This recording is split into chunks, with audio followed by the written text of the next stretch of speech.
አይ ሰው ጀማ ሲመጣ ነግረከለ ቀጥላል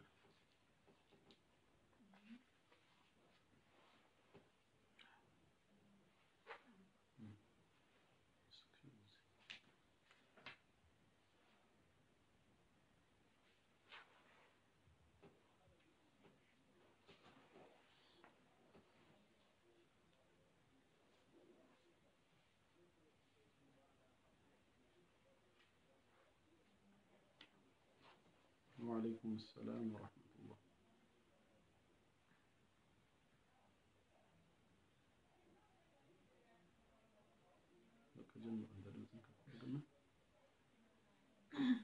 الأصول الثلاثة بسم الله أعوذ بالله من الشيطان الرجيم بسم الله الرحمن الرحيم الأصول الثلاثة اعلم رحمك الله أنه يجب علينا تعلم 4 مسائل الأولى العلم وهو معرفة الله ومعرفة النبي صلى الله عليه وسلم ومعرفة دين الإسلام بالأدلة الثانية العمل به الثالثة الدعوة إليه الرابعة الصبر على العذى فيه والدليل قوله تعالى والعصر إن الإنسان لفي خسر إلا الذين آمنوا وعملوا الصالحات وتواصوا بالحق وتواصوا بالصبر قال الشافعي رحمه الله تعالى لو ما أنزل الله حجة على خلقه إلا هذه الصورة لكفتهم وقال البخاري رحمه الله تعالى باب العلم قبل القول والعمل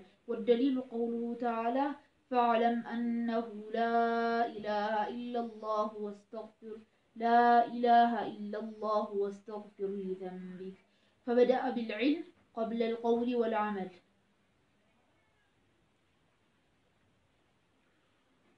أعوذ بالله من الشيطان الرجيم بسم الله الرحمن الرحيم الحمد لله رب العالمين الصلاة والسلام على رسول الله صلى الله عليه وسلم الأصول الثلاثة صوستو مسرتوج بسم الله الرحمن الرحيم بالله سم الجقبت أمره الجقبت أزاني بهونو اعلم رحمك الله الله يزن لهنا أوك أنه يجب علينا أنه نقروا بن يالي قد دلال تعلم 4 مسائل أرات مسرتاوي قدايوچن ماوكو بن يالي قد دلال الأولى يمجمريو العلم أوكتن ممارنو وهو السموكت سبال معرفة الله ومعرفة نبيه ومعرفة دين الإسلام اللهن ماوك ملكتنيون ماوك يسلمنا حيمانوتم ماوكنو بلا أدلة كما سرجا غارا الثانية هلتنيا العمل به برسم مسراتنو الثالثة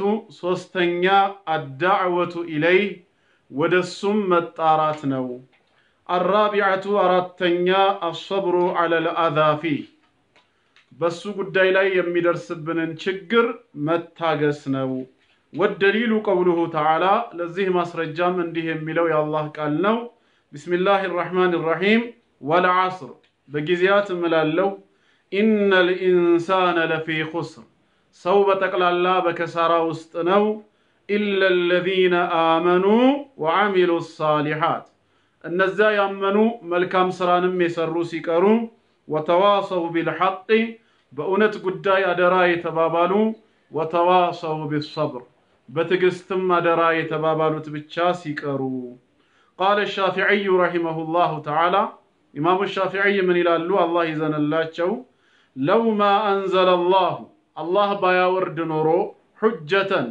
ማስረጃን አድርጎ على خلقه በፈጠረው ፍጡራን ላይ إلا هذه السورة كذيك سورة بستقر ليلاون انقوا باياورد نورو لكفتهم تبقاتشو نبر وقال البخاري رحمه الله إمام البخاري منالو باب العلم قبل القول والعمل اوقات كنغغرنا كسرايك ادمال بميلو باب سر والدليل قوله تعالى ما سرجاوم انديه يميلو نوال فاعلم اوك انه نغرو لا إله إلا الله كالله بستكر بونت من ملك أملاك على منورون أوك واستغفر لذنبك سلا طفاتهم سلا سهتتهم مهرة طيق فبدأ بالعلم بأوكة جمر قبل القول والعمل كنغغرنا كسرا بفيت ይላል ኢንሻአላህ የዛሬው ፕሮግራማችን አላህ ፍቃዱ ከሆነ በዚህ ዙሪያ ይሆናል ማለት ነው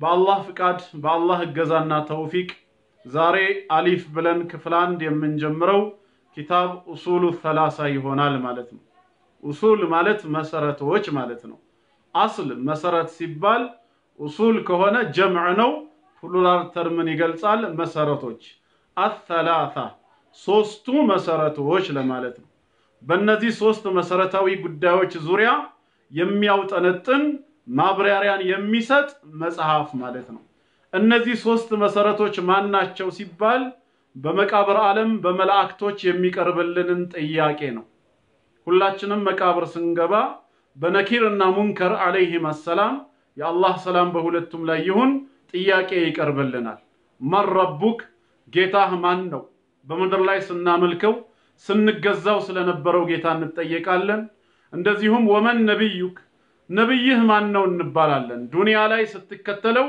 መመሪያውንና አርአያውን ስትወስደው የነበረው ማን ነው መልእክተኛህ መባላችን አይቀርም ወማ ዲኑክ ሃይማኖትህ ምንድነው አላህ ያወረደው የትክክለኛው የእስልምና ሃይማኖት ተከታይ ነህ ወይስ ከዛ ውጪ እነዚህ ሶስቱን ጥያቄዎች በአግባቡ መመለስ ለመዳናችን መሰረት ነው ማለት ነው ስለዚህ ሸይኹም ኪታባቸውን አልኡሱሉ ሰላሳ ሲሉ ሶስቱ መሰረቶች ብለው ሲሰይሙት በእነዚህ ዙሪያ የሚያውጠነጥን ነው አጠቃላይ የኪታቡ መልእክት ስለ ጌታ አላህ ማንነት ስለ ነብዩ መሐመድ ሰለላሁ ዐለይሂ ወሰለም ማንነት ስለ ሃይማኖታችን ስለ ኢስላም ምንነት ያብራራል ማለት ነው ከዛ በመነሳት ነው ኪታቡን ኡሱሉ ሰላሳ ብለው የሰየሙት ማለት ነው ሶስቱ መሰረታዊ ማዕዘናት የሆኑ ነገሮች ምን እንደሆኑ ሊያብራራ ነው ይህን ኪታብ የጻፉት ሼክ መሐመድ ቢን አብዱል ወሃብ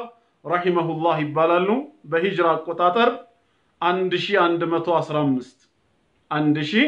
1115 ላይ ዑየይና በተባለች መንደር የተወለዱ በ1206 የሞቱ ታላቅ የኢስላም ሊቅ ናቸው ከ1115 እስከ 1206 እንግዲህ 91 ዓመት ዱንያ ላይ ቆይተዋል በወቅቱ ሽርክ የተንሰራፋበትም ጊዜ ስለነበር በአላህ በመታገዝ ቁርአንና ሐዲስን መሰረት አድርገው በተውሂድ ዙሪያ በሰፊው አስተምረዋል ብዙ የተለያዩ አጫጭር ኪታቦችንም ደርሰዋል ማለት ነው ከነዚህ ከድርሰቶቻቸው መካከል አንዱ ዛሬ የምናየው አልኡሱሉ ሰላሳ የሚለው ኪታብ ነው ማለት ነው ሸይኹ ኪታባቸውን ሲጀምሩ ምን ብለው ነው የጀመሩት ቢስሚላሂር ረህማኒር ረሂም ይላል ኢክቲዳአን ቢልኪታቢል አዚዝ የቁርአንን እንደዚሁም የረሱልን ሰለላሁ ዐለይሂ ወሰለም ፈለግ በመከተል ማንኛውንም ትምህርት በቢስሚላህ ብለው መጀመር አግባብ እንደሆነ ገለጹ ማለት ነው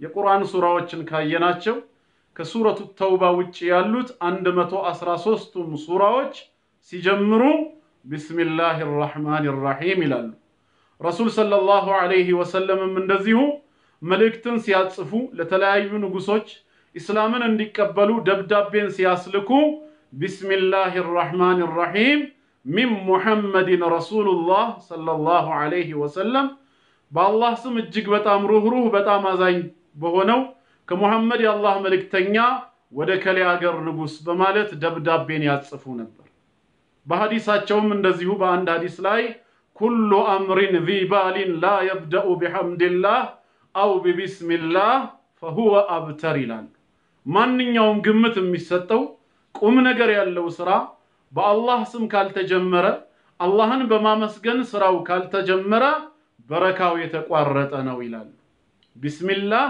በረካን ማግኛ መጀመሪያ ነው ማለት ነው ሸይኹም ኪታባቸውን ይህን ቁርአንና ሱናን በመከተል ቢስሚላሂር ረህማኒር ረሂም ቢስሚላህ ማለት በአላህ ስም በመታገዝ እጀምራለሁ ማለት ነው የሱን እገዛ በረከቱን በመፈለግ ማንኛውንም ስራ እጀምራለሁ አላህ ካላገዘን የሱ ተውፊቁና በረካው ከኛ ጋር ካልሆነ ስራችን የተሳካ ሊሆን አይችልም ማለት ነው እኛ ስላሰብን ብቻ እኛ ስለተንቀሳቀስን ብቻ ማንኛውም ነገር ይሳካል አይባልም። ከኛ እንቅስቃሴ ከኛ ንያ ጀርባ ማን መኖር አለበት? የጌታችን ተውፊቅ የሱ ኢዝን ፈቃድ መኖር መቻል አለበት። ስለዚህ በአላህ ታግዘን ማንኛውንም ነገር መጀመር እንዳለብን ለመግለጽ ቢስሚላህ እንላለን። በአላህ ስም ማለት ነው እጀምራለሁ። በሱ ስም በመታገዝ እምጽፈውንም ይሁን የምሰራውንም ስራ እምንበላውንም ነገር ይሁን በአላህ ስም እጀምራለሁ። አላህ ማለት ደግሞ አርራህማን الرحيم ይላል። እጅግ በጣም ሩህሩህና አዛኝ የሆነ ጌታ ነው ይላል። አርራህማን እጅግ በጣም ሩህሩህ ነው። ረህመቱ ለፍጥረታቱ በጠቅላላ የሞላና የሰፋን ካፊር ወይ ሙስሊም ብሎ የማይመርጥ ማለት ነው። ለከፈረውም ለሰለመውም ለሰውም ለእንስሳውም ለጂኒውም ለመላእክቱም አጠቃላይ ለፍጥረተ ዓለሙ በጠቅላላ የደረሰው ረህመቱን ለመግለጽ አርራህማን ተብሎ ይጠራል። አላህ መላእክት ጌታችንን አላህን እንዳወደሱት ረበና ወሲዕተ ኩለ ሸይء ረህመተን ወዒልማ ጌታችን አላህ ሆይ አንተ በእውቀትህም በእዝነትህም ሁሉንም ነገር የሰፋህ ጌታ ነህ ብለውታል። የጌታችን እዝነት የአላህ ዕውቀት ያልደረሰበት ምንም የፍጥረተ ዓለሙ ስፍራ የለም። አላህ በእውቀቱ ፍጥረተ ዓለሙን ሁሉ በማወቅ ያካበበ ጌታ እንደሆነ ሁላ እዝነቱም ለፍጥረተ ዓለሙ ሁሉ የተዳረሰ ነው። የተጓደለበት የአላህ ረህመት ያልነካው ምንም ስፍራ የለም። ስለዚህ አላህ አርራህማን ተብሎ ይጠራል። ረህማው እዝነቱ ሁሉንም ያካተተ ነው። አርራሂም ሲባል ደግሞ ነገ በዕለተ ትንሣኤ ለሙእሚን ባሮቹ የሚያዝንበት እዝነቱን የሚወክል ነው። ወካነ ቢልሙእሚኒነ ረሂማ እንደሚለው ማለት ነው። አላህ በአማኞች አዛኝ ነውና ነገ የውሙል ቂያማ ካፊሮችና ሙሽሪኮች ከሃዲያንና በአላህ ላይ ጣዖታትን ያጋሩ ምንም እዝነት የላቸውም ከቅጣት ውጪ ማለት ነው። ስለዚህ የዛኔ ለአማኝ ባሪያዎቹ የሚገልጸው ረህመቱ አርራሂም ተብሎ ይጠራል ነው። ይሄ አንድ ትርጉሙ ነው። ከዚህ ውጪ ሌላም ትርጓሜዎች አሉ። አርራህማን ሲባል ረህመቱ ፍጥረታቱን በጠቅላላ ያካተተ መሆኑን ሲገልጽ፣ አርራሂም ሲባል ደግሞ ዘውታሪነትንም ያሳያል ይላሉ። ሁለቱንም ያሟላ ነው። ዓለማትን በጠቅላላ እዝነቱ በማካበቡ አላህ አርራህማን ሲባል ሁሌም በዘውታሪነት ሳይቋረጥ ደግሞ እዝነቱ ቸርነቱ መቀጠሉ አርራሂም ያሰኘዋል። ያንንም ይገልጻል። አላኩል ያህል ለባሮቹ እጅግ በጣም ሩህሩህ እጅግ በጣም አዛኝ በሆነው በጌታ አላህ ስም በመታገዝ ስራዬን እጀምራለሁ ማለት ነው። ቢስሚላሂር ረህማኒር ረሂም ማለት ባጭሩ ይሄ ነው ማለት። ለምን አንድን ስራ ስንሰራ ቢስሚላሂር ረህማኒር ረሂም እንደምንል አሁን ግልጽ ነው ማለት ነው። የሱን እገዛውን ተውፊቁን እርዳታውን ፈልገን ነው። በአላህ ስም መታገዛችንን ለመግለጽ በራሳችን አቅም ያሰብነው ቦታ ላይ መድረስ አንችልም። ምኞታችን ፍላጎታችን የሚሳካው አላህ ይሁን ብሎ ሲፈቅድ ሲያግዘን ብቻ ነው። ስለዚህ በዚህ ጌታ ስም እንጀምራለን ማለት ነው። ይሄ ጌታ ደግሞ ለባሮቹ እጅግ በጣም ሩህሩህ አዛኝ ነውና። እንቀጥል ወደ ኪታባችሁ። እንግዲህ ኪታቡን የያዛችሁ ከሃርድ ኮፒም ሆነ ከሶፍት ኮፒ ተከታተሉ። ኢዕለም ይላሉ ሸይኹ ሲናገሩ ረሂመሁላህ አላህ ይዘነላቸው። ኢዕለም አሉ እወቅ። መጀመሪያ ማወቅ ነውና የሚቀድመው ኢዕለም እወቅ። ተናገር አላሉ ወይንም ደግሞ ስራ አላሉ። ምን እንደምትሰራ ምን እንደምትናገር ቅድሚያ ምን መሆን አለብህ? ማወቅና መረዳት ስላለብህ ኢዕለም እወቅ። ረሂመከላህ አላህ ይዘንልህና ጌታ ያዝንልህ ዘንድ የኔ ተስፋዬና ምኞቴ ነውና እወቅ አላህ ይዘንልህ። ምንድነው የምታውቀው? እነሆ ነገሩ አሉ የጂቡ አለይና የጂቡ ግድ ይሆናል አሉ። ዋጅብ ነው የሚሆነው ግዳጅ ሆነዋል። አለይና በእኛ በሙስሊሞች ላይ ማለት ነው። በእኛ ላይ ሲሉ በእኛ በሙስሊሞች ላይ ግዳጅ ሆነዋል። ምኑ ነው ግዳጅ የሆነው? ተዓሉሙ ማወቁና መማሩ። ማወቁ መማሩ መረዳቱ በእኛ ላይ ግዳጅ ሆነዋል። እነማንን ነው የምናውቀው? 40 መሳኢል አራት ጉዳዮችን አራት ነጥቦችን ማወቁ በእኛ ላይ ግድ ነው። ይሄን ልታውቅ ይገባሃል። እነዚህን አራት ነጥቦች እነዚህን አራት ጉዳዮች ማወቅና መረዳቱ በእኛ ላይ ግዳጅ እንደሆነ ልታውቅ ይገባል። ማናቸው እነዚህ አራት መሰረታዊ ጉዳይ የሚባሉት? እኛም ልናውቃቸው ልንረዳቸው በእኛ ላይ ዋጅብ የሆኑት እነማን ናቸው ከተባለ አልኡላ የመጀመሪያው ይላሉ ከአራቱ አንደኛውና ቀዳሚው አልዕልም ዕውቀት ነው። ማወቅ እንዳለብህ ማወቅ ራሱ አለብህ። መማር እንዳለብህ ዒልምን መገብየት እንዳለብህ ልታውቅ ይገባሃል። ዒልም በኔ ላይ ዋጅብ አይደለም ካልክ ዒልም ባንተ ላይ ዋጅብ እንዳልሆነ የተሳሳተ ግንዛቤ ይይዛል ማለት ነው። ስለዚህ አላወቅም እወቅ።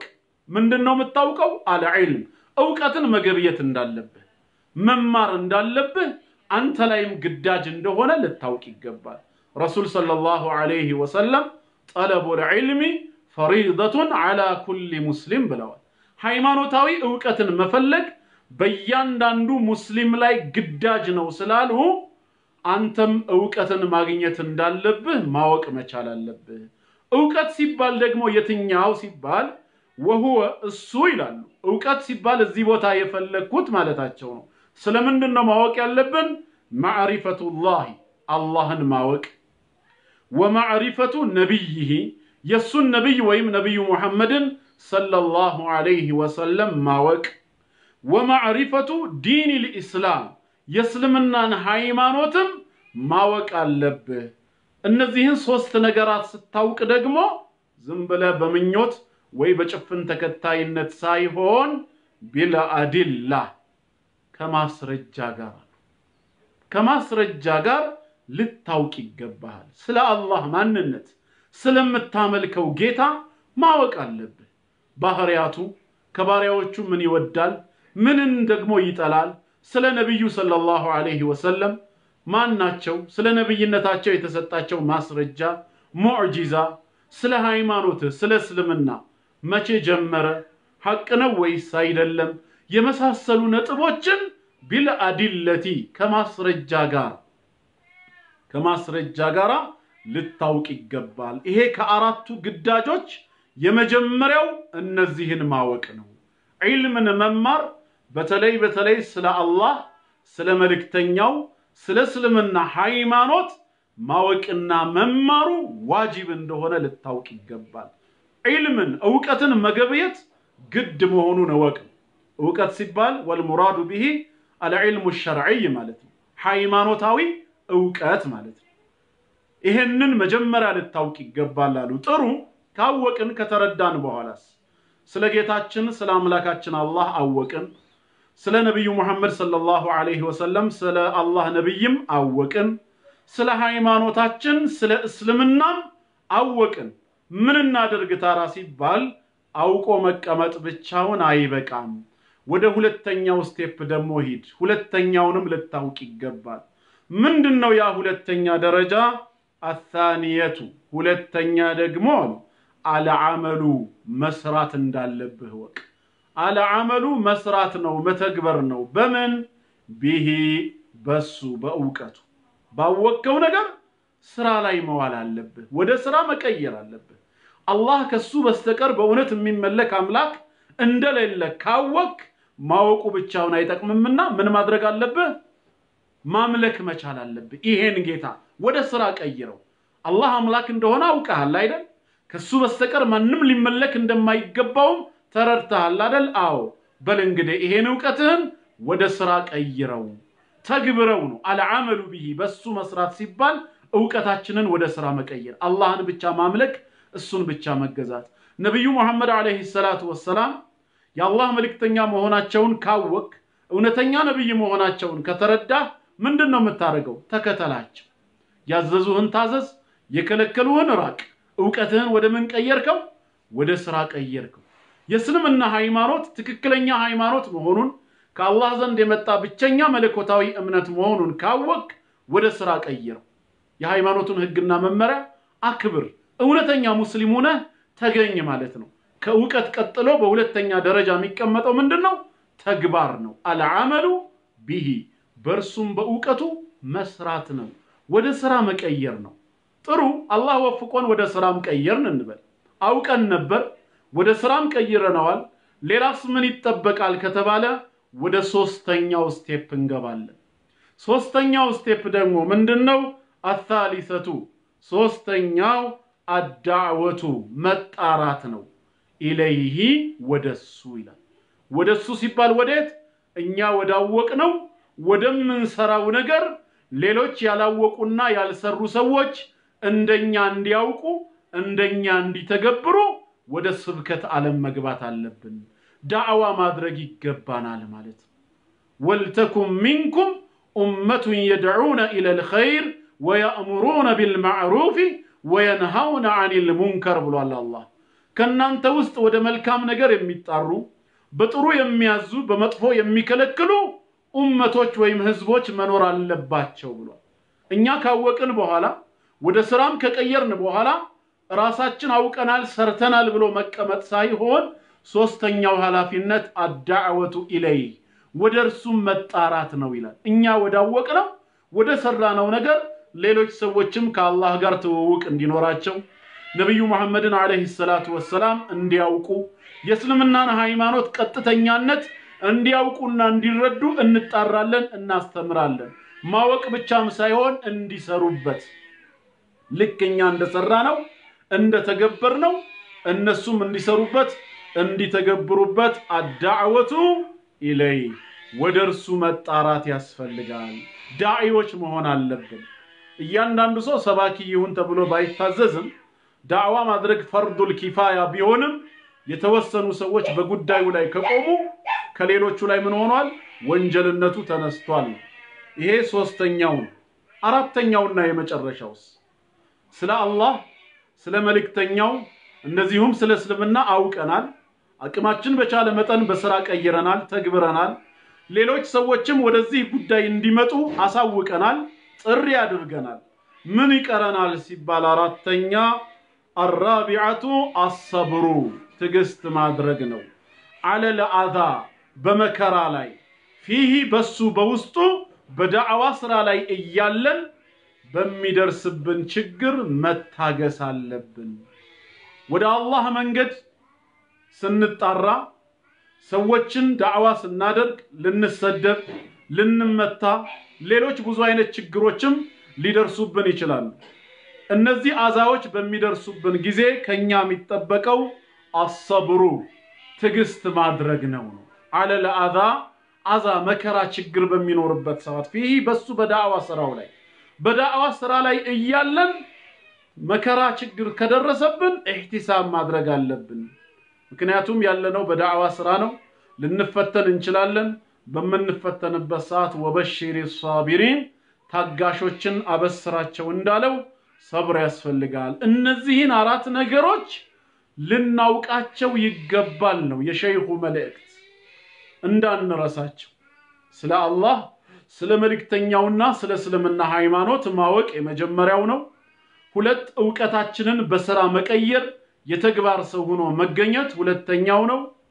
ሶስተኛው ደግሞ ወደሱ ዳዕዋ ማድረግ መጣራት እንዳለብን ነው የሚገልጸው። አራተኛ በዳዕዋ ስራ ላይ እያለን በሚደርሱ መከራና ችግሮች ትግስት ማድረግ አለብን ነው። ሃይደርም ኪታቡን እየተከታተለ ነው እየተማረው ስለሆነ ነው ሙራጃዕ እያረገው ነው። ወደሊል አሉ ቀጠሉና ሸይኹ ማስረጃው ቀውሉሁ ተዓላ እንዲህ የሚለው የአላህ ቃል ነው። ምን የሚለው የአላህ ቃል ነው? ቢስሚላሂር ረህማኒር ረሂም በአላህ ስም እጅግ በጣም ሩህሩህ በጣም አዛኝ በሆነው ወለዐስር ይላል ጌታችን አላህ። ወለዐስር ሲል አንደኛውና ዋናው ትርጓሜ ዐስር ማለት ወቅት ማለት ነው ጊዜ ማለት ነው። ወለዐስር ካለ በጊዜያት እምላለሁ እያለ ነው አላህ። ምክንያቱም በሚፈልገው ነገር መማል ይችላል አላህ። ለኛ የተፈቀደልን ግን በስሙ ብቻ እንድንምል ነው። አንድ የምንምልበት ጉዳይ ከገጠመን ወላሂ ቢላሂ ተላሂ ወረበል ከዕባ እያለን በጌታችን ስም ብቻ ነው የምንምለው። ከአላህ ስም ውጪ እንድንምል አልተፈቀደልንም። ከአላህ ስም ውጪ ባለ መማል ለትንሹ ኩፍር ወይም ለትንሹ ሽርክ ነው የሚዳርገው። ነገር ግን አላህ በሚፈልገው ነገር መማል የሚችል ጌታ ስለሆነ ወልዐስር አለ በጊዜያት እምላለሁ አለ። ወይም በሌላ ትርጉሙ ዐስር ሰላትም ብለው የተረጎሙት አሉ። አላኩል ያህል በዐስር ሰላትም ይሁን በወቅትም ይሁን አላህ ግን የጊዜን አስፈላጊነት የዐስር ወቅት ሰላትንም ማሳሳቢነት እግረ መንገድ ሊነግረን ምን አለ ማለት ነው? በጊዜያት እምላለሁ አለ። ምንድነው የመሐላ ግቡና ዓላማው? ምን ሊያስተምረን ነው ስንል ኢነል ኢንሳነ ሰው በጠቅላላ ይላል ጌታችን አላህ። ሰው የተባለ በጠቅላላ ለፊ ኹስር በከሳራ ውስጥ ነው አለ። በራሱ የሚድን የለም፣ ሁሉም ከሳራ ውስጥ ነው፣ ጠፍቷል አለ። ታዲያ ከነዚህ ከሳራ ውስጥ ካሉ ሰዎች እነማን ይድናሉ ብለን ስንጠይቅ አላህ ምን አለ ቀጥሎ? ኢላ الذين አለ። ኢላ ሲቀር እንደማለት ነው፣ ኤክሰፕት ማለት ነው። ማን ሲቀር? الذين እነዚያ ብቻ ሲቀሩ አለ። የትኞቹ ሲባል አመኑ አለ ጌታችን። አንደኛ ያመኑ አለ። ይሄንን ያዙ። እምነት ከውቀት ጋር ስለሚያያዝ ከላይ እወቅ ከሚለው ጋር ይገናኛል። ያመኑ ሲቀሩ አምነውም አላበቁም ወአሚሉ የሰሩ አሳሊሃት መልካም ስራዎችን ከእምነታቸው ጎን ለጎን መልካም ስራ ላይ የተሳተፉ ሲቀሩ አሁንም አምነው መልካም ስራንም ሰርተው አላበቁም። በሶስተኛ ደረጃ ወተዋሰው አደራ የተባባሉ ሲቀሩ ቢልሐቅ በእውነት ጉዳይ ላይ እውነትን አጥብቃችሁ ያዙ እንዳትለቋት በእስላም ላይ ጽኑ እያሉ በእውነት ጉዳይ ላይ አደራ የተባባሉ ሲቀሩ አራተኛ ወተዋሰው አሁንም አደራ የተባባሉ ቢሰብሪ በትግስት ጉዳይ ላይ በሚደርስባቸው ችግር መከራ ትግስትን አደራ የተባባሉ ሲቀሩ እነዚህ አራቱን ያሟሉ ሲቀሩ ሌላው በከሳራ ውስጥ ነው ብለዋል። እኛም አራቱ ጉዳይ ያልነው ከዚህ ደሊል ተነስተን ነው ይላሉ ሸይኹ። ኢላ الذين آمنوا እነዛ ያመኑ ሲቀሩ ሲል ዒልም የሚለውን ነው የሚወክለው። እምነት ከውቀት ጋር ስለሚሄድ አልዓመሉ ቢሂ በሱ መስራት የሚለው ደግሞ ወአሚሉ الصالحات መልካም ስራን የሰሩ ከሚለው ጋር ይሄዳል። ሶስተኛ አድዓወቱ ኢለይሂ የሚለው ደግሞ ወተዋሰው ቢልሐቅ በእውነት ጉዳይ ላይ አደራ የተባባሉት ሲቀሩ ጥሪ በማድረግ ሰዎች እውነት ላይ እንዲጸኑ በማስተማር አራተኛ الصبر على العذاب فيه ለሚለው ደግሞ ምን አለ? ወተዋሰው ቢልصبر በትግስት አደራ የተባባሉት ብቻ ሲቀሩ ሌላው በከሳራ ውስጥ ነው ብለዋል። እኛም አራት ነገር ማወቅ አለብን። قال الشافعي ኢማሙ ሻፊዒ ሙሐመድ ኢብኑ ኢድሪስ ይባላሉ ስማቸው ረዲየላሁ ዐንሁ የሻፊዒያው መዝሐብ መስራችና መሪ ናቸው። ስለዚህች ሱራ ታላቅነት ስለ ሱረቱል ዐስር ሲያስተምሩ ምንድነው ያሉት? ረሂመሁላህ አላህ ይዘነላቸውና ለው ማ አንዘለላህ አላህ ባያወርድ ኖሮ ተመልከቱ የሱራዋን ታላቅነት ሲናገሩ ለው ማ አንዘለላህ አላህ ያላወረደ ቢሆን ኖሮ ሁጀተን ማስረጃን አላ ኸልቂሂ በፍጡራኑ ላይ ማለት ነው ኢላ ሲቀር هذه ሱራ እቺ ሱራ ብቻ ስትቀር ሱረቱል ዐስርን ብቻ አውርዶ ሌላውን እንኳን ያላወረደ ቢሆን ኖሮ ማስረጃ ለማቆም እቺ ሱራ ብቻ ለከፈትሁም ትበቃቸው ነበር። ምን ማለት ነው? ሌላው የቁርአን ክፍል ትርፍ ነውና አያስፈልግም እያሉ ሳይሆን ጠቅላይ የሆነ ሐሳብን በውስጧ ይዛለች። ስለ እምነትን በስራ ስለመግለጽ ሰዎችን ወደ ሐቅ ጎዳና ጥሪ በማድረግ በሚደርስብን መከራና ችግር ትግስት በማድረግ ጉዳይ ላይ ያስተማረች ጠቅላይ ሱራ ነች። ምንም አንቀጾቿ 3 ቢሆኑም ሌላውን እንኳን ባያወርደው ማስረጃ በእኛ ላይ እንዲቆምብን ከተፈለገ ሱረቱል ዐስር ብቻዋን በቂ ነች በማለት ታላቅነቷን ሊገልጹ ፈልገዋል ማለት ነው። ስለዚህ እኛም ሁሌም ስለ አላህ ስለ መልእክተኛውና ስለ እስልምና ማወቅ አለብን። ያወቅነውን በስራ መቀየር አለብን። ሌሎች ሰዎችም እንደኛ እንዲያውቁና እንዲሰሩ ዳዕዋ ስራ ላይ መሳተፍ አለብን። በአራተኛ ደረጃ በዲን ጉዳይ ላይ ያለን በሚደርስብን ሙሲባ መታገስ አለብን። وقال البخاري رحمه الله امام البخاري ደግሞ እንዲህ ይላሉ። ኢማም አልቡኻሪ ማለት ሙሐመድ ኢብኑ እስማዒል ይባላሉ። ሰሂህ አልቡኻሪን ያዘጋጁ ናቸው። ከቁርአን ቀጥሎ አሰሑ ኪታቢን بعد كتاب الله عز وجل ከቁርአን ቀጥሎ ሰሂህ የሆነ መጽሐፍ ተብሎም ሲያሜ የተሰጠውን ሰሂህ አልቡኻሪን ያዘጋጁ ናቸው። ወደ 197 አካባቢ ተወልደው በ256 በሂጅራ አቆጣጠር የሞቱ ናቸው። ምን አሉ በኪታባቸው ላይ ባቡ አልዕልሙ قبل القول والعمل አሉ። አልዕልሙ እውቀት ይላሉ قبل القول ከንግግር በፊትና والعمل ከስራ በፊት ነው። ምን ማለታቸው ነው? አንድ ሰው አንድን ነገር ከመስራቱ እንዲሁም ከመናገሩ በፊት ምን ይቀድማል? ዒልም ሃይማኖታዊ እውቀት ይቀድማል። መጀመሪያ ማወቅ አለበት። ምን እንደሚሰራ ምን እንደሚናገር ሊያውቅ ይገባል።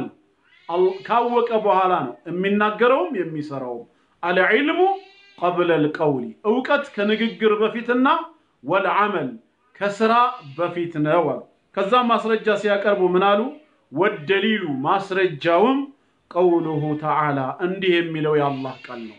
አላህ በሱረቱ ሙሐመድ አለይሂ ሰላቱ ወሰላም ቁጥር 19 ላይ ፈዕለም እወቅ ይላል።